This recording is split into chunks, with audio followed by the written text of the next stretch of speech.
শান্তি বৈঠকে ইরানি নেতাদের হত্যার চক ইসরায়েলের, তেহরানকে সতর্ক করল আমেরিকা। এবার 85টি মার্কিন সামরিক স্থাপনায় ইরানের পাল্টা হামলা। ইরানের বিরুদ্ধে যুদ্ধের জন্য প্রস্তুতি নিচ্ছে ইসরায়েল, সামরিক ঘাঁটি শক্ত করছে তেহরান।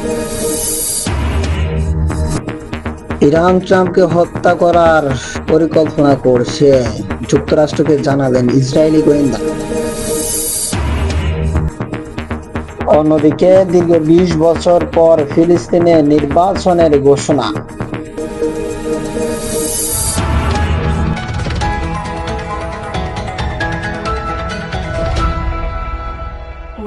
মধ্যপ্রাচ্যের ভয়ঙ্কর যুদ্ধের পর প্রথম শান্তি বৈঠকে অংশ নেওয়া ইরানি নেতাদের খুনের চক ছিল ইসরায়েলের। গত এপ্রিল মাসে পাকিস্তানে আয়োজিত সেই বৈঠকে রক্তাক্ত করার যাবতীয় আয়োজন সেরে ফেলেছিল ইহুদি সেনারা। তবে শেষ পর্যন্ত এই ষড়যন্ত্রের জল ঢালে আমেরিকা। ইরানকে বিষয়টি নিয়ে সতর্ক করা হয়। সাম্প্রতিক এমন চাঞ্চল্যকর রিপোর্ট প্রকাশ করেছে মার্কিন সংবাদ মাধ্যম রিপোর্ট অনুযায়ী ইসরায়েলের ষড়যন্ত্র জানতে পেরে রীতিমতো উদ্বিগ্ন হয়ে পড়েছে আমেরিকা। জানা যায়, ইসরায়েলের নিশানা ছিল ইরানের দুই শীর্ষ নেতা, বিদেশ মন্ত্রী আব্বাস আরাগচি ও পার্লামেন্টের স্পিকার গালিবা। ওয়াশিংটনের আশঙ্কা ছিল এই দুই শীর্ষ নেতাকে মৃত্যু হলে শান্তি যাবতীয় রাস্তা চিরতরে বন্ধ হবে। এই অবস্থায় মধ্যপ্রাচ্যের অন্যান্য দেশগুলো ইসরায়েলের পরিকল্পনা বিষয়টি জানানো হয় আমেরিকার তরফে। সেখান থেকে এই তথ্য ইরানের কানে তোলা হয়।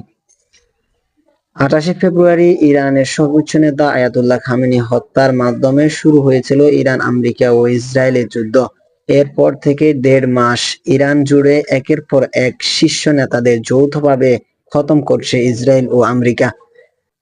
মার্কিনীদের দাবি, যুদ্ধের শুরুতে তাদের লক্ষ্য ছিল ইরানের সরকার পরিবর্তন করা। তবে বিষয়টি সহজ হবে না তা বুঝতে পেরে আলোচনায় রাস্তা হাঁটছেন, কিন্তু ইসরায়েল তাতে সম্মতি দেননি। এই পরিস্থিতি যখন ইসলামাবাদে যুদ্ধবিরতি নিয়ে বৈঠকের সিদ্ধান্ত নেন আমেরিকা, সেখানে ইসরায়েল পরিকল্পনা করে ইরানি নেতাদের হত্যা। তবে শেষ পর্যন্ত আমেরিকার পদক্ষেপে সেই চেষ্টা সফল হয়নি নেতানিয়াহু। ইরান আমেরিকার সংঘাতের 5 মাস পার হয়েছে। যুদ্ধবিরতির প্রাথমিক স্বাক্ষর হলেও ইসরায়েলের তরফ থেকে লেবাননে গাতার হামলা শান্তি পথে কোনো ধরনের হিসাব করছে না। এই অবস্থায় ইরানের পার্লামেন্টের স্পিকার গালিবা জানিয়েছেন, আমরা আলোচনা চালিয়ে যাচ্ছি, কূটনৈতিক আমাদের অগ্রাধিকার, তবে আলোচনার রাস্তা না হলে সেক্ষেত্রে যুদ্ধের জন্য আমরা প্রস্তুত আছি এবং সেই অনুযায়ী জবাব দেওয়া হবে। পাশাপাশি তিনি বলেন, তেহরান ও ওয়াশিংটনের মধ্যে স্বাক্ষরিত সমঝোতার সড়কে উল্লেখিত প্রতিশ্রুতিগুলো বাস্তবায়নের উপরে ইরানে বর্তমান বৈঠকগুলো কেন্দ্রবিন্দু। সমঝোতার শর্ত পূরণ না হওয়া পর্যন্ত ইরান কোনো আলোচনায় অংশ নেবে না। এছাড়া পারমাণু চুক্তি ইস্যুতে তিনি বলেন, ইরানের পারমাণবিক কর্মসূচি আন্তর্জাতিক পরমাণু শক্তি সংস্থার তত্ত্বাবধানে রয়েছে। ইউরেনিয়াম সমৃদ্ধকরণ আমাদের অধিকার। পারমাণবিক অস্ত্র বিস্তার রোধ চুক্তি যাবতীয় শর্ত পালন করা হচ্ছে। ফলে ইরানের পারমাণবিক অধিকার এবং রেড লাইনগুলো নিয়ে কোনো আপোষ করা হবে না। যুক্তরাষ্ট্র ও ইরানের মধ্যে নতুন করে সামরিক উত্তেজনা এবং পাল্টাপাল্টি হামলা শুরু হলেও এখনো পর্যন্ত সরাসরি যুদ্ধে অংশ নেননি ইসরায়েল। তবে দেশটির এই নীরবতা কৌশলগত বলে মনে করছেন বিশ্লেষকরা।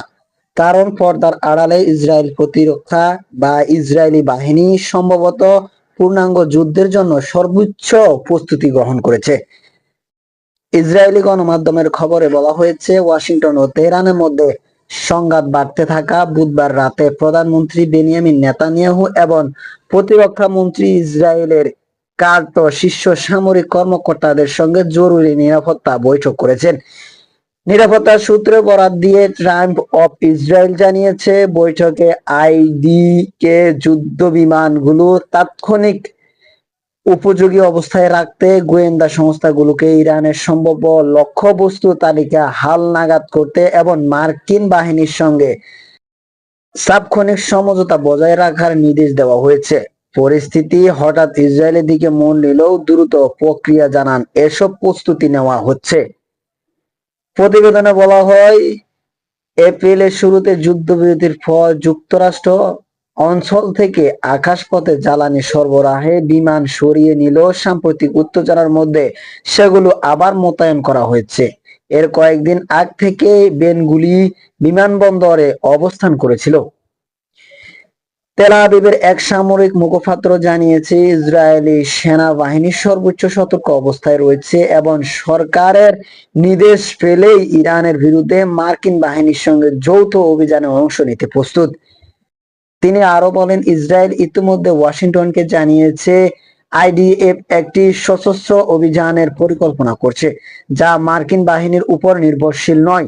অন্যদিকে সীমান্ত রক্ষায় প্রস্তুতি নিচ্ছে ইসরায়েলি বাহিনী, বিশেষ করে লেবাননে হিজবুল্লাহ গতিবিধির উপর কড়া নজর রাখছে আইডিএফ।